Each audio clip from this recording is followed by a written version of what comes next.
Oke, assalamualaikum warahmatullahi wabarakatuh. Selamat pagi.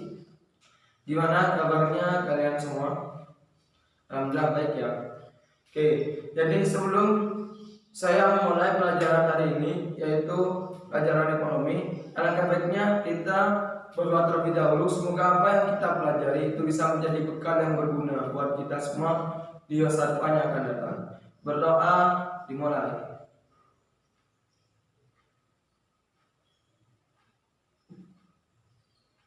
Berdoa selesai. Oke, sebelum dimulai saya absen dulu. Gimana, apakah ada yang tidak masuk? Masuk semua ya? Oke, masuk semua. Oke, jadi sebelum saya memulai pelajaran hari ini, yaitu tentang materi badan usaha, saya akan mereview kembali pelajaran minggu kemarin, yaitu tentang APBN dan APBD. Mungkin ada yang masih ingat tentang APBN dan APBD? Ya, silakan Anwar. Ya, benar sekali. Jadi APBN itu adalah anggaran pendapatan belanja negara, sedangkan APBD itu adalah anggaran pendapatan belanja daerah. Ya, poin untuk Anwar, tambah nilai. Oke, jadi hari ini kita akan belajar tentang badan usaha. Badan usaha tujuannya adalah yang pertama saya akan menjelaskan tentang konsep badan usaha. Yang kedua, menjelaskan jenis badan usaha, dan yang ketiga, menjelaskan fungsi dan peran badan usaha. Oke, jadi semoga dengan kita pelajari tentang badan usaha, kita bisa menjadi seorang wirausaha yang sukses ke depannya. Jadi kita bisa membedakan apa itu badan usaha dan apa itu perusahaan. Jadi beda antara badan usaha dan perusahaan. Semoga kita semua bisa menjadi entrepreneur atau suatu wirausaha yang sukses. Amin. Oke, jadi di sini untuk model pembelajaran hari ini, yaitu saya akan menggunakan berkelompok. Jadi kalian saya bentuk menjadi 3 kelompok, yaitu sudah terbentuk seperti ini ya. Langsung segini aja ya. Jadi ini kelompok 1 satu deret ke belakang, ini kelompok 2 satu deret, dan ini kelompok 3 satu deret. Oke, jadi aturannya seperti ini. Saya akan memberikan pertanyaan kepada kalian. Ini saya namai dengan kelompok A. Ini kelompok B. Jangan di sini kelompok C. Oke. Jadi aturan permainannya, saya akan mengajukan pertanyaan, kalian ngacung tangan terlebih dahulu. Jadi nanti antara kelompok A, B, dan C itu nanti yang paling tercepat saya pilih dan saya suruh untuk menjawab pertanyaan saya. Jadi kalau kalian tahu jawaban saya, kalian ajukan tangan. Oke, setelah itu jawaban yang benar itu akan mendapatkan 100 poin. Sedangkan jawaban yang salah itu akan mendapatkan 50 poin. Oke, nanti poin terbanyak itu satu kelompok akan saya masukkan ke daftar nilai. Paham? Jadi satu kelompok itu hadiah dari saya itu akan mendapatkan tambahan nilai. Oke, bisa dipahami? Bisa. Oke, karena kan minggu kemarin saya sudah menyuruh kepada kalian untuk mempelajari pelajaran tentang badan usaha. Ya, jadi sekarang saya akan menanyakan hal itu kepada kalian. Oke, sebelum saya memberi pertanyaan,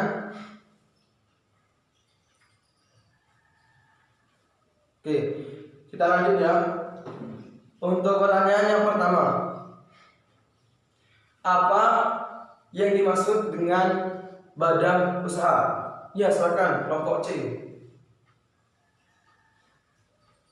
Ya, benar sekali. Jadi badan usaha itu adalah organisasi yang terstruktur dalam mengelola faktor-faktor produksi untuk mendapatkan keuntungan atau laba. Contoh, kalau badan usaha itu ada organisasi yang terstruktur. Jadi badan usaha itu organisasi yang terstruktur dalam mengelola faktor-faktor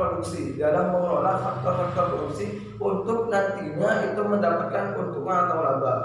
Contohnya seperti kalau badan usaha itu badan usaha milik negara BUMN. Terus ada lagi BUMD. Itu nanti saya tanyakan kembali. Oke, saya terus untuk kelompok C. Oke, Pertanyaan yang kedua, diusahakan yang lain. Perbedaan badan usaha dengan perusahaan. Ya, silakan nomor A. Benar sekali. Jadi, kalau badan usaha adalah kesatuan menggunakan faktor-faktor produksi dalam rangka menghasilkan barang dan jasa dengan tujuan memperoleh laba dan tujuan utamanya untuk memperoleh keuntungan. Itu kalau badan usaha. Sedangkan kalau perusahaan itu adalah kesatuan teknis yang menggunakan faktor-faktor produksi dalam rangka menghasilkan barang dan jasa. Jadi tujuannya kalau perusahaan itu menghasilkan barang dan jasa. Sedangkan kalau badan usaha itu tujuannya mendapatkan keuntungan. Ya, benar sekali. Kelompok A 100 untuk kelompok A.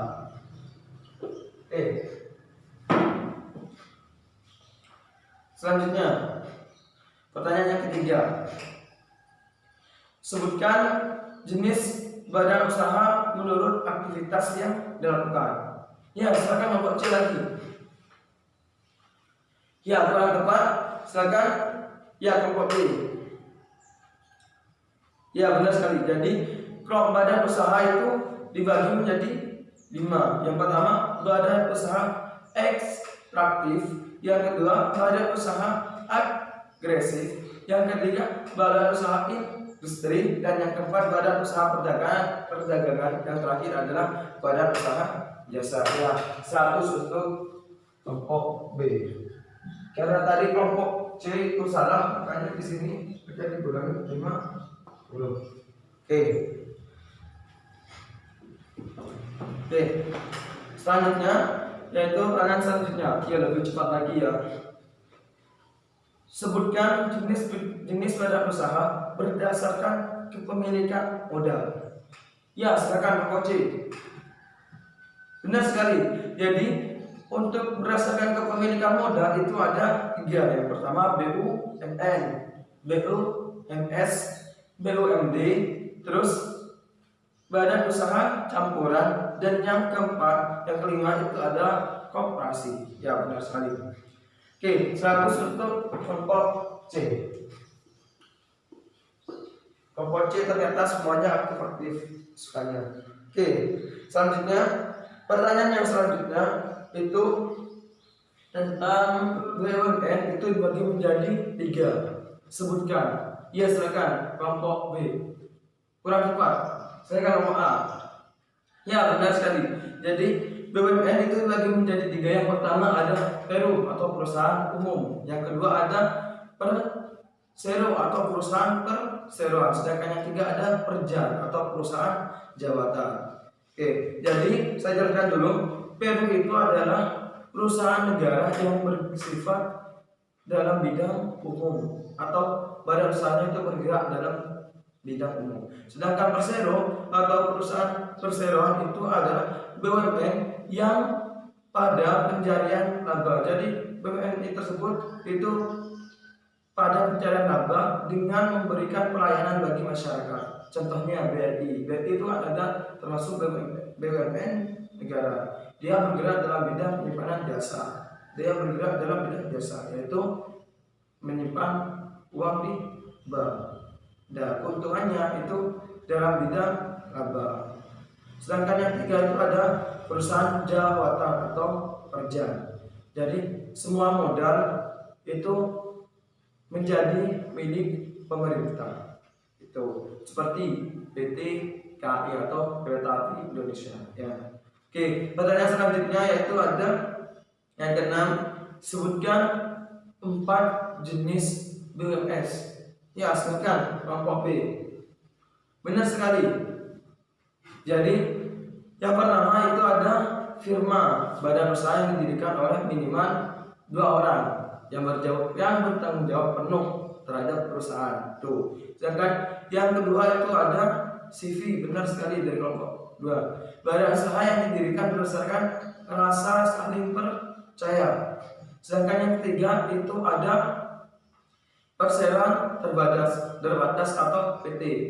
Jadi badan usaha yang banyak diminati oleh perusahaan. Jadi pemiliknya itu bukan hanya satu, tapi beberapa perusahaan itu PT.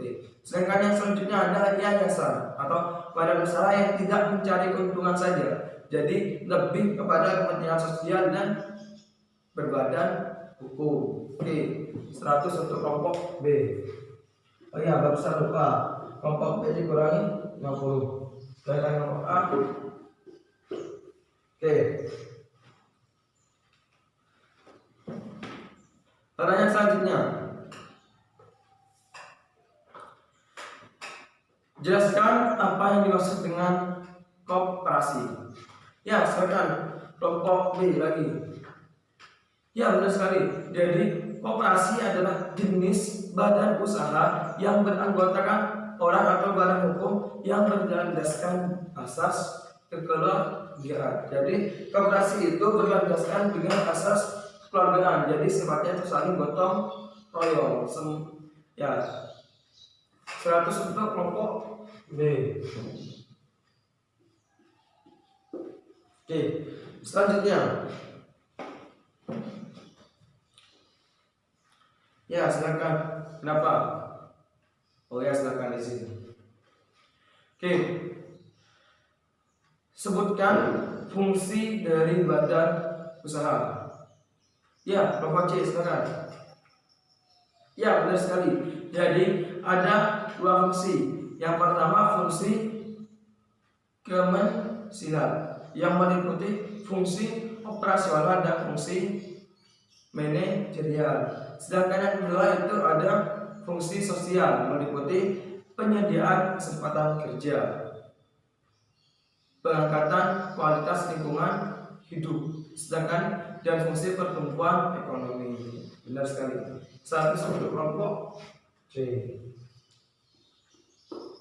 Oke, sekarang itu ada pertanyaan yang terakhir. Saya kasih baik-baik. Oke. Sebutkan peran. Kalau tadi kan fungsinya, sekarang peran dari badan usaha. Ya, silakan kelompok A.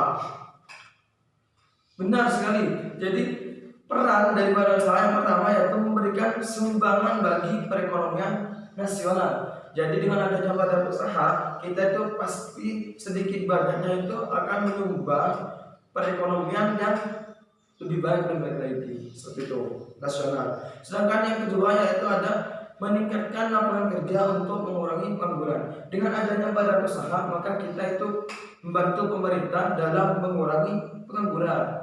Sedangkan yang ketiga adalah memperkokoh perekonomian rakyat. Jadi dengan adanya badan usaha, maka perekonomian dalam rakyat itu menjadi sangat kuat, seperti itu. Sedangkan yang keempat itu ada sebagai sumber pendapatan baik daerah maupun pusat. Jadi sebagai sumber pendapatan ketika kita pakai badan usaha itu kan pasti dikenai pajak, termasuk pada pendapatan negara atau daerah juga. Sedangkan yang terakhir itu adalah memakmurkan dan mempertinggi taraf hidup masyarakat, seperti itu. 100 untuk kelompok A. Oke, sudah pertanyaan terakhir. Sekarang kita total ya. Oke, kelompok C 300 karena dikurangi 50 jadi 450. Sedangkan kelompok B 150. Kelompok A 300. Oke, jadi pemenangnya itu adalah kelompok A. Oke, sebelum saya akhiri materi hari ini, apakah ada yang mau ditanyakan kembali? Tidak ada ya, sudah paham semua tentang badan usaha. Oke. Silakan disimpulkan untuk kelompok A karena barusan sudah menjadi pemenangnya. Ya, betul sekali. Jadi badan usaha itu adalah organisasi yang terstruktur. Dia itu punya struktur, ada strukturnya. Sedangkan di situ mengolah faktor-faktor produksi guna untuk mendapatkan keuntungan.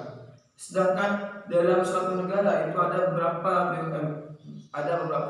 badan usaha, ada BUMN, ada BUMD, ada BUMS, sedangkan ada badan usaha campuran, dan terakhir ada koperasi. Oke, terima kasih atas kesimpulannya dari kelompok A. Oke, saya akhiri. Kalau tidak ada pertanyaan, silakan kalian pelajari pelajaran minggu depan, yaitu tentang bank sentral dalam perekonomian Indonesia. Saya akhiri, mohon maaf. Wassalamualaikum warahmatullahi wabarakatuh.